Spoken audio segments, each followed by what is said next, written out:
जैसा कि आप जानते हो कुछ न्यूज निकल के आ रही है जहाँ पर कुछ रिपोर्ट्स हैं, अफवाह भी हो सकती है कि बजट में कुछ टैक्स को बढ़ाया जाने वाला है, जहाँ पर फ्यूचर एंड ऑप्शंस को बिजनेस से हटाकर एज ए स्पेकुलेशन ट्रीट किया जाएगा। अब स्पेकुलेशन क्या है? स्पेकुलेशन का मतलब समझ सकते हो आप, लॉटरी या फिर जुआ। अभी तक फ्यूचर एंड ऑप्शंस को एज अ बिजनेस ट्रीट किया जाता है, जहाँ पर आप पे जो भी टैक्स लगता है वो आपकी टैक्स स्लैब्स के अकॉर्डिंग लगता है। यानी जैसे आपके पास कुछ बिजनेस है जहाँ पर आपको कुछ इनकम होती है, वहाँ पर आपको जो भी टैक्स देनी होती है वो आपके अर्निंग के हिसाब से देनी होती है। आपके अर्निंग के हिसाब से आपकी स्लैब जो होती है वो डिसाइडेड होती है। उसके अकॉर्डिंग आपको परसेंटेज में कुछ टैक्स देना होता है, 5, 10, 15 या फिर 30%, जो भी आपकी टैक्स स्लैब्स है। अब जो रिपोर्ट निकल के आ रही है उसके अनुसार ये कहा जा रहा है कि जो भी गवर्नमेंट है वो प्लान कर रही है फ्यूचर एंड ऑप्शंस पर टैक्स को बढ़ाएगी और टीडीएस को इम्प्लीमेंट करेगी। अब टीडीएस क्या है इसके बारे में जानेंगे थोड़ा सा आगे। इसके पहले हम ये जान लेते हैं अगर फ्यूचर एंड ऑप्शंस को बिजनेस ट्रीट किया जाता था तो यहाँ पर हमको क्या फायदा होता था। सबसे पहला फायदा तो ये कि अगर इसको बिजनेस ट्रीट किया जाता है तो अगर आपको इस साल में लॉस हुआ है और अगर इस साल में प्रॉफिट हुआ है तो अपने लॉस को प्रॉफिट के साथ में सेट ऑफ कर सकते हो। जैसे आपने इस साल में 2 लाख रुपए का लॉस कर दिया है और अगले साल में आपने 5 लाख रुपए का प्रॉफिट किया है, तो सेट ऑफ करने के बाद में आपको जो प्रॉफिट बचता है वो 3 लाख रुपए बचता है, ना कि 5 लाख रुपए। तो अगर आपको यहाँ पर टैक्स जो भी बनता है या नहीं बनता है वो बनेगा 3 लाख रुपए पर।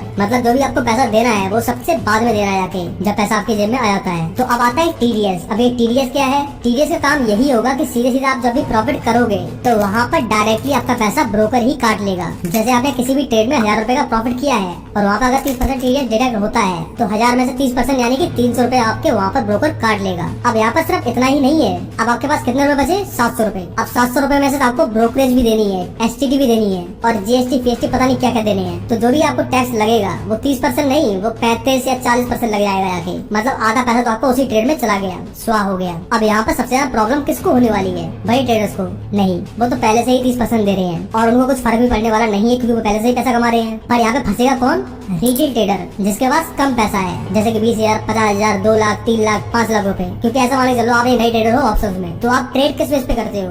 रिस्क रिवॉर्ड के बेस पर। मतलब 1 रुपए के बदले में आप कितना प्रॉफिट एक्सपेक्ट कर रहे हो। जैसे 1 के बदले में 2 रुपए एक्सपेक्ट कर रहे हो, तो यहाँ पर भी मान लो आपके पास 10,000 कैपिटल है, जहाँ पर आप 300 रुपए स्टॉप लॉस रखते हो, 600 रुपए प्रॉफिट की एक्सपेक्टेशन रखते हो। तो यहाँ पर आपको दिखता तो है कि 1:2 की एक्सपेक्टेशन रखी है, पर जब ब्रोकरेज करते हैं, चाहे आप लॉस कर रहे हो या फिर प्रॉफिट कर रहे हो, जब आप सही से कैलकुलेशन करोगे ना राउंड फिगर में जो बनता है जाके, वो 1:2 नहीं बनता है जाके, वो 1:1.5 बनता है या फिर 1:1 बनता है जाके। मतलब आपने जो 1 के बदले 2 पैसा कमाया था वहाँ का आधा पैसा तो आप पहले से ही ब्रोकरेज और फिर टैक्सेस में दे रहे हो, जो भी आप पे ट्रांजेक्शन चार्जेस लगते हैं उन पे भी। पर जब ये टीडीएस लग जाएगा तो आप जब भी लॉस करोगे तो आप गवाओगे 300 रुपए, उससे ब्रोकरेज दोगे 60 रुपए, 350 रुपए आप पे लॉस लग गया। और जब आप प्रॉफिट करने जाओगे, जहाँ पर आपको 600 रुपए का प्रॉफिट होने वाला था, मान लो आपको 600 रुपए का प्रॉफिट हुआ है, अब यहाँ पर 180 रुपए पहले ही डिडक्ट कर लिए जाएंगे। अब बचे कितने आपके पास? 400 रुपए।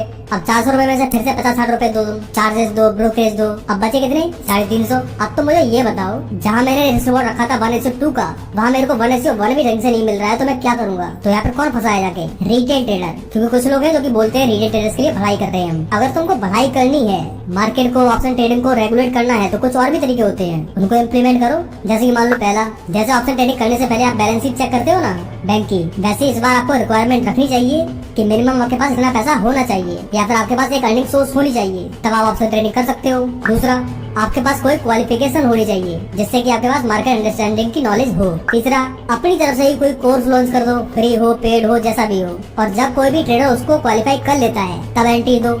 या फिर किसी भी नए ट्रेडर के अकाउंट में लिमिट लगा सकते हो कि अगर कोई पर्सन कितना ट्रेड कर रहा है, कितने पैसे ट्रेड कर रहा है, अगर एक दिन में इतना लॉस कर देता है तो उसके अकाउंट को कुछ दिन के लिए फ्रीज कर दो या फिर एसटीटी हटा दो, जिससे कि ट्रेडर से थोड़ा सा कम चार्जेस देना पड़े। लेकिन नहीं, इन चीजों में जाती है मेहनत और पैसा, जो कि ये देना नहीं चाहते हैं। ये क्या करेंगे? डायरेक्टली टैक्स बढ़ा दिया, टीडीएस लगा दो, करने ही मत दो। और नाम क्या कहेंगे?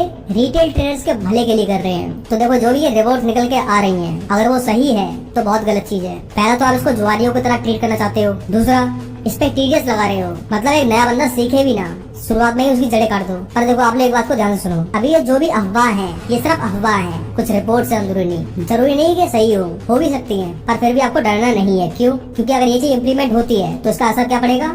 70 to 80% जो भी नए ट्रेडर हैं ऑप्शन ट्रेडिंग करते हैं वो चले जाएंगे, वो ऑप्शन ट्रेडिंग नहीं करेंगे, क्योंकि पैसा बनेगा ही नहीं, कुछ भी कर लेना तुम। तो इससे इफेक्ट कहाँ पे पड़ेगा? ब्रोकर्स पे पड़ेगा, क्योंकि ब्रोकर्स कमा नहीं पाएंगे। दूसरा, गवर्नमेंट में पड़ेगा, क्योंकि उसको टैक्स नहीं मिलेंगे। तो गवर्नमेंट अपने पैरों पे कुल्हाड़ी नहीं मारेगी, अगर मारती है तो देखा जाएगा फिर। क्योंकि देखो, अब तक गवर्नमेंट पूरी तरीके से शराब को बैन नहीं कर पाई है। क्यों? क्योंकि उस पर उसको टैक्स मिलता है, तो वो ऑप्शन ट्रेडिंग को भी पूरी तरीके से बैन नहीं करेगी, क्योंकि सरकार को टैक्स के रूप में एक बहुत बड़ा पैसा ऑप्शन ट्रेडिंग के थ्रू मिलता है, चाहे वो आप डायरेक्टली दे रहे हो या फिर ब्रोकर्स दे रहे हैं। तो जो भी होता है आगे देखा जाएगा, कोई भी घबराने वाली बात नहीं है। पर जो भी है आपको अपने लिए स्टैंड लेना होगा। ट्विटर पे जाओ, यूट्यूब पे वीडियो बनाओ, इस वीडियो को जितना हो सके उतना शेयर करो, इसकी क्लिप्स लगाओ, कहो जाके वहाँ पर हमको ये चीज पसंद नहीं आ रही है। अगर रेगुलेट करना है तो ढंग से करो, ये फालतू की बातें ना करें।